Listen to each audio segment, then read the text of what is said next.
या देवी सर्वभूतेषु बुद्धिरूपेण संस्था नमस्तस्यै नमस्तस्यै नमस्तस्यै नमो नमः। दोस्तों जय माता दी। आज हम बात करने वाले हैं बुध महाराज की बुद्धिमान राशि कन्या की। इस राशि में 3 नक्षत्र होते हैं। उत्तरा फाल्गुनी के 3 चरण होते हैं, हस्त के 4 चरण होते हैं और चित्रा के पहले 2 चरण होते हैं। माह अक्टूबर का भविष्य फल हम लेकर आए हैं और ये बहुत विशेष है क्योंकि अक्टूबर माह में 2 बड़े त्यौहार पड़ रहे हैं और बड़े ऊर्जा युक्त त्यौहार हैं। 2 अक्टूबर को दशहरा और 20 तारीख को हम दीपावली में लक्ष्मी पूजा करने वाले हैं। दीपावली तो 5 दिन का प्रकाश पर्व है, इतना बड़ा त्यौहार है। तो इस ऊर्जावान महीने में हमारे लिए भरपूर ऊर्जा प्राप्त करने के कुछ उपाय होंगे, वो हम करेंगे। तो इस वीडियो में, इस लेक्चर में मैं सबसे पहले आपके अक्टूबर माह का जो बेसिक है वो बताने वाला हूँ, सेंट्रल टेंडेंसी की बात करने वाला हूँ। फिर इस ग्रह गोचरी व्यवस्था में कौन से ग्रह क्या आपके लिए कर रहे हैं इसकी बात करूँगा। फिर ये ग्रह किन नक्षत्रों में हैं और वो नक्षत्र आप पर क्या दुष्प्रभाव या सुप्रभाव डाल रहे हैं। दुष्प्रभाव होगा तो हम उपाय करेंगे और अपना ये माह बहुत शुभ बनाने की कोशिश करेंगे नक्षत्रों के उपाय से। इसके बाद इस माह में कौन सा ग्रह आपको धन देने वाला है और वो अधिक धन दे, इसके लिए हमें क्या करना चाहिए, ये भी बात करने वाले हैं। और अंत में मैं आपको बताने वाला हूँ कि इस दशहरे और दीपावली पे आपको, आप जैसी पूजन करते हैं उसके अलावा और क्या करना चाहिए ताकि और धन और ऊर्जा हमें प्राप्त हो सके। तो ये माह कन्या राशि वाले जातकों के लिए कह रहा है कि आर्थिक और सामाजिक स्थिति में सुधार होगा तो होगा ही होगा। मानसिक तनाव से बचना होगा, चिंताओं को अपने से दूर करें, अपने कार्य क्षेत्र में नई तकनीकी और नई योजनाओं को स्थान दें, स्वास्थ्य पे ध्यान देना पड़ेगा, व्यर्थ खर्च नहीं करें और आलस से बचें। हालांकि खर्च करवाएंगे शुक्र महाराज आपसे।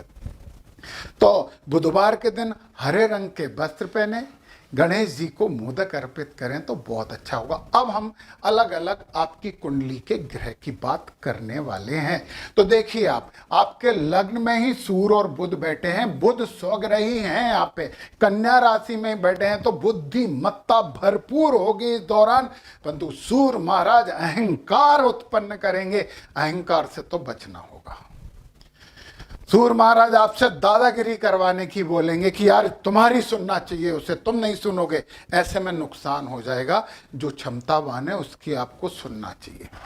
वो फिर सूर्य 17 तारीख को यहाँ आ जाएंगे तो फिर परिवारजनों, कुटुंबी जनों से, मंगल पहले से ही बैठे हैं तो फिर हम कुछ भी बात कर सकते हैं। ऐसी बातें करेंगे जो उन्हें बुरी लग सकती हैं। हम बिला वजह उत्तेजित होंगे, बोलने में भी हमारी वाणी पे नियंत्रण थोड़ा कम हो जाएगा।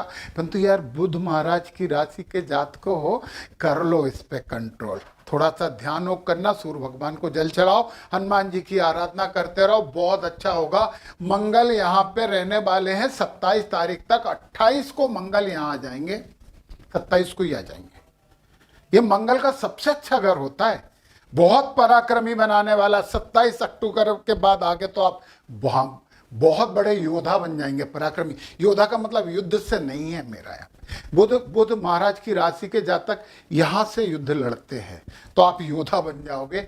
फिर चंद्रमा तो मैंने यहाँ पे लिख दिया है, ये तो 2 सवा 2 दिन में अपनी राशि परिवर्तित करता रहता है, तो इसलिए चंद्रमा की बात नहीं करेंगे। परंतु आपके सुख भाव में जो गुरु की राशि है, गुरु महाराज यहाँ पे देख ही रहे हैं तो सुख मिलेगा, माता का सुख मिलेगा, माता से अच्छी बातें होंगी आपको और संपत्ति भी मिलने की पूरी संभावना है। गुरु आपके कर्म में है तो कर्म में तो ज्ञान है, तो ज्ञान ध्यान अध्यात्म आपको रहेगा। और गुरु महाराज इसके बाद 19 तारीख को आ जाएंगे लाभ भाव में, उच्च के हो जाएंगे। तो ये आपके लिए खुशखबरी है, तो खुश हो जाइए, खुश होना चाहिए, नकारात्मकता नहीं लाना चाहिए। विस्वायकम फलदायकम। और मन के हारे हारे मन के जीते जीत। जब आप सकारात्मक रहोगे तो मन नहीं हारेगा, और जब मन नहीं हारेगा तो आप नहीं हारोगे, तो जीतना। यहाँ पे गुरु उच्च के होके बहुत फायदेमंद हो जाएंगे, आपके बुद्धि वाले भाव पे निगाह डालेंगे, आपको और बुद्धिमान ज्ञानी बनाने वाले हैं। और फिर यहाँ बैठ के 1 2 3 लग्न पे भी गुरु दृष्टि डालने वाले हैं। बहुत अच्छे हैं गुरु महाराज। और फिर 15 मई के बाद तो परमानेंट ही आ जाएंगे। अभी तो अतिचारी होके जा रहे हैं, फिर वापस लौटाएंगे। यहाँ भी बहुत अच्छे हैं, पर यहाँ बहुत बहुत बहुत अच्छे हैं। तो गुरु ने तो आनंद कर दिया। फिर ये 10 11 के मालिक बैठे हैं यहाँ पे। हाँ, यहाँ पे थोड़ी सी पार्टनर से अच्छे संबंध रखना, किसी भी बात पे विवाद मत करना। कर्मचारियों से बहुत अच्छे संबंध रखना, नहीं तो समस्या हो जाएगी, क्योंकि ये बकरी भी चल रहे हैं, तो ध्यान रखना। और ये आपके रोग रिपु और ऋण भाव के मालिक भी हैं, यहाँ बैठे हैं। तो देखना, पार्टनर को और अपने बिजनेस पार्टनर को दुश्मन मत बना लेना, और थोड़ा सा स्वास्थ्य पे ध्यान देना। वो पहले ही बोल चुका हूं। परंतु यार एक और अच्छी बात तो ये आ गई कि राहु महाराज 6ठे भाव में है और शनि की राशि में है। सबसे अच्छा घर है, राहु का सबसे प्रिय घर है। शत्रुओं का नाश कर दोगे। बीमारी यहाँ पे हो सकती, परंतु राहु महाराज बीमारी से भी प्रोटेक्ट करने वाले हैं आपको, तो ये तो बहुत ही अच्छी बात हो गई है। फिर आपके 12वें घर में केतु और शुक्र हैं। शुक्र 12वें घर में बहुत अच्छे होते हैं। मैं कह रहा हूं 12वें घर में शुक्र बहुत अच्छे होते हैं। लग्जरी पे खर्च करवाते हैं, भौतिकता पे खर्च करवाते हैं। लक्ष्मीपति है, आपके इस भाव पे भी निगाह डाल रहे हैं, तो खर्च करवाते हैं, तो अति खर्च करवाते हैं। अच्छा है, लग्जरी आएगी। केतु यहाँ पे दिशा नहीं देंगे, वो खर्च बिना सोचे समझे करोगे, आध्यात्मिक भी बनोगे। तो खर्च पे थोड़ा लगाम लगा सकते हो, थोड़ा कंट्रोल कर सकते हो, परंतु लाओगे अच्छी भौतिक चीजें। तो चलिए, ये वाली बात तो हमारी हो गई आपकी ग्रहों की। अब जो सबसे महत्वपूर्ण बात है, जो हमारे ऊपर सबसे ज्यादा प्रभाव डालती है, कि ये ग्रह अभी कौन कौन से नक्षत्रों में हैं और वो नक्षत्र हमारे लिए कैसा फल दे रहे हैं। क्योंकि मेन फल तो नक्षत्रों से मिलते हैं। ग्रह नक्षत्र के आधार पे फल देता है। और कृष्ण मूर्ति जी तो ये चिल्ला चिल्ला के कह चुके, चिल्ला चिल्ला के नहीं, बहुत विद्वान आदमी थे, सिद्ध कर चुके हैं, बिल्कुल सिद्ध कर चुके हैं कि नक्षत्रों के आधार पे ग्रह फल देंगे। तो हम सबसे पहले बात कर लें, यहाँ पे समझ लें, उत्तरा फाल्गुनी को 1 बोला, हस्त को 2 बोला, चित्रा को 3 बोला। यहाँ पे हर जगह 1 2 3 1 2 3 1 2 3 लिखे दिख रहे हैं आपको रोमन लैंग्वेज में। जो जो पीले रंग से लिखे वो शुभ हैं, मतलब एक पीले से लिखा मतलब उत्तरा फाल्गुनी के लिए हस्त शुभ है। यहां पे एक लाल से लिखा मतलब उत्तरा फाल्गुनी के लिए चित्रा अशुभ है, परंतु बाकी दोनों के लिए शुभ है। तो आप समझ गए होगे, लाल से लिखा मतलब वो नक्षत्र अशुभ नक्षत्र में है और ग्रह, और यदि पीले से लिखा है तो शुभ नक्षत्र में है। तो ये बात समझ लें। सबसे पहले हम बात कर लेते हैं पहले नक्षत्र उत्तरा फाल्गुनी की, केवल उत्तरा फाल्गुनी के लिए। और उत्तरा फाल्गुनी नक्षत्र और कन्या राशि के जात को धन कैसे और कब से अच्छा प्राप्त करोगे वो भी मैं बताने वाला हूं अभी। तो उत्तरा फाल्गुनी में देखिए, हस्त नक्षत्र 11 तारीख तक है, आनंद ही आनंद है, बहुत अच्छा है। फिर 11 से 24 तक आ जाएगा चित्रा, ये आपके लिए शुभ है। जब 11 से 24 तक चित्रा आ जाएगा तो आपको ओम त्वष्टे नमः की 1 माला करना जरूरी है। 11 से 24 तक सुन लीजिए, 11 से 24 अक्टूबर तक 1 माला ओम त्वष्टे नमः की करिए। सूर्य भगवान अशुभ फल नहीं देंगे, वैसे भी आपके लग्न और कुटुंब के भाव में बैठे हैं, तो ये आपको थोड़ा विवादास्पद बना सकते हैं। तो आप जरा ये करोगे, देखो 11 तक तो नहीं बनाएंगे, 11 के बाद बनाने वाले हैं। तो वहां पे जब आप ओम त्वष्टे नमः की माला करोगे तो नक्षत्र जो है वो ठीक होगा, और नक्षत्र ठीक होगा इसका मतलब ये है कि सब ठीक होगा। अब हम इसके बाद देखते हैं, फिर मंगल की बात करते हैं। स्वाति में मंगल अच्छे हैं आपके लिए, क्योंकि स्वाति में यहाँ पे देखो 1 लिखा हुआ है, परंतु विशाखा में जैसे ही 12 तारीख को आएंगे मंगल अशुभ हो जाएंगे। और मंगल देखिए पराक्रम में आने वाले हैं 12 के बाद, और पराक्रम में मंगल अशुभ हो गए तो गलत दिशाओं में पराक्रम करवा देते हैं। तो हमें मंगल को शुभ करना होगा। मंगल को शुभ करना होगा तो विशाखा को मनाना पड़ेगा, और विशाखा को मनाना है तो आपको रोज 1 माला 12 तारीख के बाद से ओम इंद्राग्निभ्याम नमः की करना चाहिए। तो करना चाहिए, करोगे तो प्राप्त करोगे, सीधी सी बात है। अब हम आगे की बात करते हैं। आगे की बात करते हैं गुरु, ये थोड़ी सी समस्या आ गई। गुरु तो पूरे टाइम यहाँ पे पुनर्वसु में रहने वाले, और गुरु को गलत नक्षत्र में हमारे लिए नहीं होना चाहिए। तो गुरु को तो हमें शुभ करना पड़ेगा, और ये पूरे माह करना पड़ेगा। पुनर्वसु नक्षत्र है, हम आदित्य नमा की एक माला करिए। एक माला में 2 मिनट लगते हैं। जितनी माला मैं बोलूँ ना, ज्यादा से ज्यादा 4 माला हैं, 8 या 10 मिनट में हो जाती है। इतना टाइम नहीं दे सकते तो फिर ठीक है। अब गुरु महाराज को हमने ठीक कर लिया। फिर इसके बाद हमारे शनि महाराज 3 तारीख को पूर्वा भाद्रपद में बकरी चलने के कारण पहुंच जाएंगे, फिर यहीं रहने वाले हैं। और पूर्वा भाद्रपद आपके लिए अशुभ नक्षत्र है, तो पूर्वा भाद्रपद को तो आपको बहुत अच्छे से मना लेना होगा। पूर्वा भाद्रपद में ओम अजय पदाय नमः की एक माला शनि और राहु दोनों की आपको करनी चाहिए। ये हमारे हो गए ग्रहों को शांत करने के उपाय। यहाँ पे भी ग्रहों के लिए ऊपर उपाय लिखे हैं और नीचे धन प्राप्ति की बात करेंगे। देखिए जरा भी समझ में आएगा। अब हम हस्त नक्षत्र की बात कर रहे हैं। अब हमें बात करनी है हस्त नक्षत्र की। हस्त नक्षत्र देखिए जरा, ये हमारा हस्त नक्षत्र है। तो हस्त नक्षत्र स्वाति में जब सूर्य आएंगे 24 के बाद, पूरे महीने सूर्य आपके लिए शुभ हैं। पूरे महीने कहा है यार, 24 से गड़बड़ हो रही ना।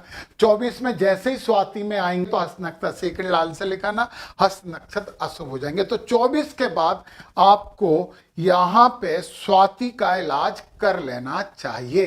स्वाति नक्षत्र ओम वायवे नमः, इस मंत्र का जप आप करिए 24 के बाद। सूर्य और मंगल दोनों ठीक होने वाले हैं। मंगल 12 तक है। देखा, मंगल देखिए, मंगल 12 तक है स्वाति में, है ना। तो मंगल 12 तक समस्या है, परंतु 12 के बाद मंगल ठीक हो जाएंगे। 12 के बाद मंगल आपके शुभ नक्षत्र में आ गया, टेंशन खत्म। 12 तक मंगल को भी मनाना, तो एक माला से दोनों मानेंगे, मनाओ यार। फिर इसके बाद देखिए अनुराधा नक्षत्र में बुध आएंगे 27 तारीख के बाद। 27 तारीख के बाद अनुराधा में आएंगे तो बुध अशुभ हो जाएंगे। बुध कम समय के लिए रहते हैं, तो अनुराधा नक्षत्र के लिए ओम मित्राय नमः का पाठ 27 अक्टूबर के बाद आपको करना चाहिए। 27 अक्टूबर के बाद, तो अगले महीने तक थोड़ा सा कर लेना, अगले महीने का आपको वैसे ही मिल गया। फिर देखिए जरा यहाँ पे, अब ये सेकंड गड़बड़ हो रहा है उत्तरा भाद्रपद में। तो शनि उत्तरा भाद्रपद में 3 तारीख तक ही रहेंगे, बस 3 तक ही रहेंगे। तो 3 दिन के लिए बता रहा हूं, उत्तरा भाद्रपद के लिए 3 दिन के लिए ओम सावित्रे नमः की एक माला कर लो, 1, 2, 3 तारीख को। वैसे भी यार 2 तारीख को दशहरा है, तो दशहरा तो ऊर्जा पूरे में बंटवारा होता रहता है यहाँ पे पृथ्वी लोक पे, तो कोई टेंशन नहीं है। तो अब हम उत्तरा भाद्रपद के लिए मैंने गलत बता दिया, ओम सावित्रे नमः गलत बताया मैंने, सॉरी। तो उत्तरा भाद्रपद के लिए ओम अहिर्बुधन्याय नमः की बात हम कर सकते हैं। ये है उत्तरा भाद्रपद, ओम अहिर्बुधन्याय नमः का जब करेंगे। इधर की बात नहीं होगी, इधर की बात होगी। चलिए अब हम बात कर लेते हैं आपके तीसरे नक्षत्र चित्रा की। चित्रा देखो, चित्रा विशाखा में अशुभ हो रहे हैं बस। सूर्य तो आपके लिए पूरे टाइम अच्छे हैं चित्रा नक्षत्र वालों और कन्या राशि वालों। विशाखा में जैसे ही मंगल आएंगे 12 तारीख के बाद, तो चित्रा नक्षत्र वालों को ओम इंद्राग्निभ्याम नमः का जप करना चाहिए। एक माला कर लो, एक माला करना चाहिए आपको ओम इंद्राग्निभ्याम नमः की। और फिर देखिए यहाँ पे इसके बाद पुनर्वसु, यहाँ पे भी थोड़े से गड़बड़ हो गए।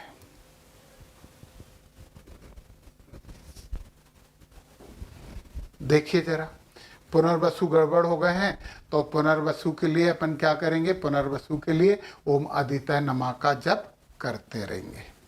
पुनर्वसु हस्त नक्षत्र के लिए गुरु शुभ है, हस्त नक्षत्र के लिए गुरु शुभ है, ये बात ध्यान रखना। यदि मैंने कुछ ऐसा पहले बोल दिया है तो आप उसे मत मानना। हस्त के लिए गुरु शुभ है, परंतु इसके लिए अशुभ है। चित्रा के लिए तो आदित्य नमः का पाठ करते रहना चाहिए। चित्रा के लिए अशुभ है और उत्तरा फाल्गुनी के लिए अशुभ है। हस्त के लिए गुरु शुभ हैं।